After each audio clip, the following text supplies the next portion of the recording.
السلام علیکم ویورز، میں ہوں شاکر سولنگی۔ ویورز، حکومت سازی کا عمل تو مکمل ہو گیا، لیکن اس پورے عمل میں مولانا فضل الرحمان آپ کو کہیں بھی نظر نہیں آیا ہوگا۔ مولانا فضل الرحمان صرف حلف برداری تقریب میں تھے، وہ کیونکہ بنیادی ایک اسٹیپ تھا، حلف تو اٹھانا ہی تھا جب پارلیمنٹ میں موجود رہنا ہے، سیاست کرنی ہے اور پارلیمانی سیاست کرنی ہے تو پھر پارلیمان میں تو بیٹھنا ہے۔ حلف تو اٹھا لیا مولانا نے، لیکن حلف اٹھانے کے بعد مولانا آپ کو کہیں بھی نظر نہیں آیا ہوگا۔ جو مراحل ہوئے ہیں حکومت سازی کے، اسپیکر کا الیکشن ہوا، مولانا نے ووٹ نہیں دیا۔ ڈپٹی اسپیکر کا الیکشن ہوا، مولانا نے ووٹ نہیں دیا۔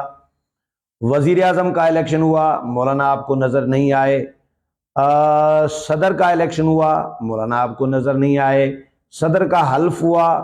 مولانا نظر نہیں آئے۔ وزیر اعظم کا حلف ہوا، مولانا نظر نہیں آیا۔ اور اسی طرح پھر وفاقی کابینہ نے آج حلف اٹھا لیا۔ آپ نے مولانا کو ٹی وی پہ ایوان صدر میں نہیں دیکھا ہوگا تقریب میں، جبکہ مولانا نون لیگ اور پیپلز پارٹی کے ایک روایتی جو دوست کہیں یا حلیف کہیں، اتحادی رہے ہیں، روایتی اتحادی رہے ہیں، پرانے اتحادی رہے ہیں، یا نیچرل اتحادی کہیں، مولانا رہے ہیں۔ یہ توقع بالکل بھی نہیں تھی کہ مولانا فضل الرحمان اور نواز شریف اور آصف علی زرداری مولانا کو اس طرح اکیلا تنہا چھوڑ دیں گے یا مولانا ان سے دور بھی جائیں گے۔ یہ توقع کم از کم مجھے نہیں تھی۔ جو تعلقات ہیں، جو ان کا اتحاد رہا ہے ماضی میں، یا ان کے ساتھ قربتیں اور دوستی رہی ہے، ایک ٹرسٹ کا، اعتماد کا ایک رشتہ رہا ہے، اس وجہ سے مجھے امید نہیں تھی کہ یہ اتنے دور چلے جائیں گے، لیکن مولانا دور چلے گئے ہیں اس وقت۔ بہت سارے لوگ یہ بھی ابھی مجھے بہت سارے لوگ کہہ رہے ہیں کہ جے یو آئی واپس آ جائے گی، کیونکہ جے یو آئی کا پی ٹی آئی کے ساتھ بیٹھنا جو ہے یہ نیچرل نہیں ہے، یہ ان نیچرل ہے۔ جو ان نیچرل چیز ہوتی ہے اس کو دائمیت نہیں ہوتی، وہ تھوڑے عرصے کے لیے تو مصنوعیت چل سکتی ہے۔ پی ٹی آئی کے ساتھ مولانا کی پالیسیاں، مولانا کی ذہنی ہم آہنگی، مولانا کی فکری نظریاتی جو سوچ ہے وہ تو ملتی نہیں ہے، لیکن مولانا دل پر، میرا خیال ہے کہ مولانا دل پر پتھر رکھ کر اپوزیشن بینچوں پر بیٹھے ہیں، کیونکہ مولانا کے ساتھ جو زیادتی ہوئی ہے، مولانا بہت زیادہ تکلیف میں ہے، اور کہ بھائی اتنی بڑی زیادتی میں کم از کم انتہا ہو گئی ہے میرے ساتھ، یہ مولانا یہ سمجھ رہے ہیں۔ تو دل پر پتھر رکھ کر مولانا اپوزیشن میں تو بیٹھے ہیں، لیکن یہ بہت سارے لوگ کہہ رہے ہیں کہ مولانا واپس آ جائیں گے۔ یہ تو میں بھی مانتا ہوں کہ مولانا کا جو پی ٹی آئی کے ساتھ بیٹھنا ہے وہ غیر فطری ہے، وہ فطری نہیں ہے، لیکن جو پھر نون لیگ اور پیپلز پارٹی نے مولانا کے ساتھ کیا ہے، جو اسٹیبلشمنٹ نے مولانا کے ساتھ کیا ہے، اور اسٹیبلشمنٹ کا آشیرواد ان دو جماعتوں پر ہے اس وقت، باقی جو چھوٹی جماعتیں اتحادی بنی ہیں ان پر تو ہے ہی، لیکن ان دو حکومتی اتحادی جماعتوں پر، نون لیگ اور پیپلز پارٹی پر اس وقت اسٹیبلشمنٹ کا پورا آشیرواد ہے، شفقت کا ہاتھ ہے۔ تو اسٹیبلشمنٹ دو جماعتوں پر ہاتھ رکھ کے بیٹھی ہوئی ہے، اور مولانا کے ساتھ تینوں نے مل کے زیادتی کی ہے، تو مولانا اس وجہ سے ان سے نالاں ہیں اور ناراض ہیں۔ اسی لیے اس پورے سین میں، حکومت سازی کے عمل میں، مولانا آپ کو کہیں بھی نظر نہیں آئے۔ حالانکہ شہباز شریف مولانا کے گھر گئے تھے، مولانا کو ریکویسٹ کی تھی کہ مولانا آپ آ جائیں، واپس آ جائیں، لیکن مولانا نے انکار کر دیا۔ اس کے بعد پھر میاں نواز شریف بھی گئے، میاں نواز شریف نے بھی مولانا کو ریکویسٹ کی کہ آپ آئیں، حکومت میں ہم مل کر ساتھی بنتے ہیں، جس طرح پہلے بھی اتحادی رہے ہیں تو ہمارا ساتھ دیں آپ بھی۔ مولانا نے نواز شریف کو بھی انکار کر دیا۔ اچکزئی صاحب بھی مولانا کے پاس ووٹ مانگنے گئے، پیپلز پارٹی کی کمیٹی جو ہے ووٹ مانگنے گئی، خورشید شاہ، یوسف رضا گیلانی، نوید قمر اور راجہ پرویز اشرف، 4 رکنی، یہ سینئر لوگ ہیں نا، موسٹ سینئر لوگ ہیں پیپلز پارٹی میں، آصف علی زرداری اور بلاول بھٹو زرداری کے بعد تو یہی ہے، لیکن ان چاروں کو بھی مولانا نے معذرت کر دی۔ محمود خان اچکزئی اتنے کلوز ہیں مولانا کے، بہت بھائیوں کی طرح ایک دوستی ایک تعلق ہے اچکزئی صاحب کے ساتھ، لیکن مولانا نے ان کو بھی معذرت کر دی تھی، انکار کر دیا تھا کہ میں ووٹ آپ کو نہیں دوں گا کیونکہ آپ ہیں سنی اتحاد کونسل کے جو امیدوار حمایت یافتہ، تو میں اپوزیشن میں تو بیٹھا ہوں لیکن میں سنی اتحاد کونسل کا بھی اتحادی نہیں ہوں۔ یہ میں کلیئر کر دوں، یہ میں اپنی طرف سے کلیئر کر رہا ہوں کہ مولانا اپوزیشن میں بیٹھے ہیں لیکن پی ٹی آئی کے اتحادی مولانا کو نہ سمجھا جائے، پی ٹی آئی کا اتحادی نہیں ہے مولانا، اور نہ مولانا سنی اتحاد کونسل کے اتحادی ہیں مولانا، اور نہ اچکزئی صاحب کے اتحادی ہیں۔ مولانا اپنی الگ سیاست کر رہے ہیں، بیٹھے اپوزیشن بینچوں پر ہیں، ووٹ مولانا نہ حکومت کو دے رہے ہیں، جس طرح حکومت کو بھی نہیں دے رہے اس طرح اپوزیشن کو بھی نہیں دے رہے۔ اپوزیشن لیڈر کے لیے بھی میرا نہیں خیال کہ جے یو آئی ووٹ دے گی، کیونکہ مولانا نے جب محمود خان اچکزئی کو سنی اتحاد کونسل کے یا پی ٹی آئی کے صدارتی امیدوار کو ووٹ نہیں دیا، ان کے وزیر اعظم کے امیدوار کو ووٹ نہیں دیا، ان کے اسپیکر کے امیدوار کو ووٹ نہیں دیا، ان کے ڈپٹی اسپیکر کے امیدوار کو ووٹ نہیں دیا، یعنی سنی اتحاد کونسل کے امیدوار کو، تو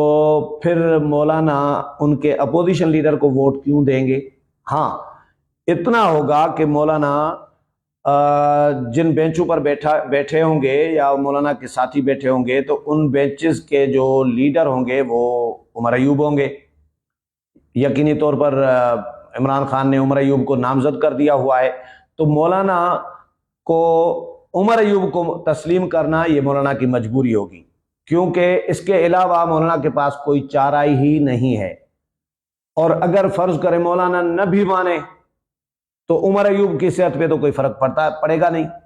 مولانا کی 11 نشستیں ہیں اور ان کے پاس 199 تک ووٹ ہیں، تقریباً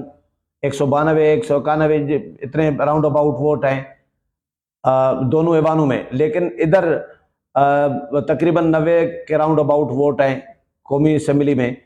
تو اس لیے مولانا نہ بھی مانیں گے اپوزیشن لیڈر تو بھی عمر ایوب کی صحت پہ فرق نہیں پڑے گا، اس لیے مولانا کو عمر ایوب کو ظاہر لیڈر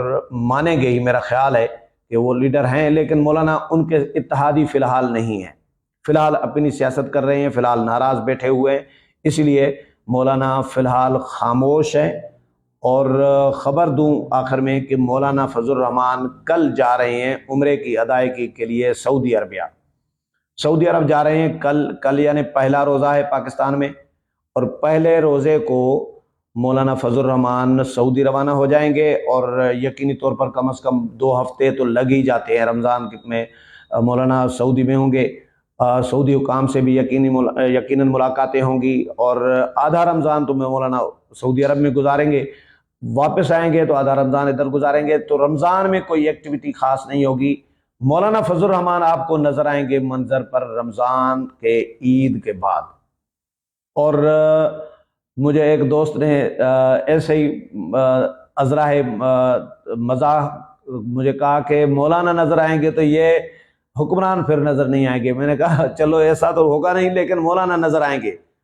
اور مولانا ان کے لیے پریشانیاں پیدا کریں گے، دھرنے کی تیاری کر رہے ہیں مولانا، اس پر مشاورت کر رہے ہیں، گرینڈ الائنس پر بھی جو اپوزیشن کا اتحاد ہے، بڑا اتحاد گرینڈ الائنس، اس پر بھی باتیں ہو رہی ہیں، مذاکرات چل رہی ہیں، تو مولانا کے پی کے سے کم از کم بہت بڑا جلوس، بہت بڑا دھرنا، بہت بڑا کراؤڈ جو ہے اسلام آباد میں داخل کرنے میں کامیاب ہو سکتے ہیں۔ پی ٹی آئی تو مولانا کو یہ یقینی طور پر روکے گی نہیں،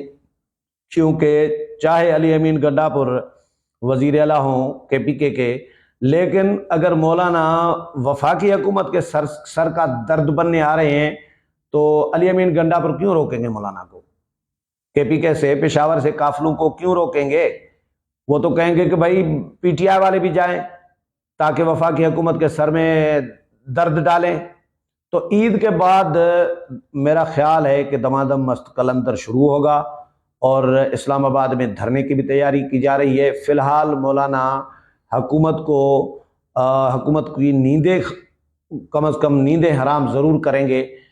جو مولانا کے ساتھ کیا گیا ہے، اور انہوں نے جتنا بس چلانا تھا کی تو ویسے میری نظر میں فارملٹی پوری ہے، انہوں نے کوئی مولانا کو بہت زیادہ منت ترلا نہیں کیا، فارملٹی پوری کی ہے، شہباز شریف کو بھیج دیا، نواز شریف چلے گئے، زرداری صاحب کیوں نہیں گئے، بلاول صاحب کیوں نہیں گئے، مولانا کو اعتماد میں کیوں نہیں لیا جا رہا، سیریس کیوں نہیں لیا جا رہا؟ مولانا کے پاس ایک دفعہ نہیں، 2 دفعہ 3 دفعہ بھی جانا پڑتا۔ اگر مولانا کو انہوں نے اتحاد میں شامل کرنا ہوتا تو، یا مولانا کے ریزرویشن تحفظات دور کرنے ہوتے تو یہ ان کو 2 3 3 4 4 مرتبہ بھی جانا پڑتا تو چلے جاتے، لیکن یہ بھی مجھے نان سیریس نظر آ رہے ہیں، غیر سنجیدہ نظر آ رہے ہیں مولانا کو ساتھ چلانے میں۔ اس لیے مولانا نے اب یہ فیصلہ کر لیا ہوا ہے کہ بھئی حکومت کا جینا تو حرام کرنا ہی ہے اور دھرنا ضرور دینا ہے اسلام آباد میں۔ اس لیے مولانا فی الحال خاموش ہیں، رمضان کے بعد مولانا آئیں گے اور مولانا آپ کو باقاعدہ طور پر جو ہے اسکرین پر منظر پر نظر آئیں گے۔ امید ہے پروگرام پسند آیا ہوگا، اگلے پروگرام میں پھر ملاقات ہوگی، تب تک اجازت چاہتا ہوں، اللہ حافظ۔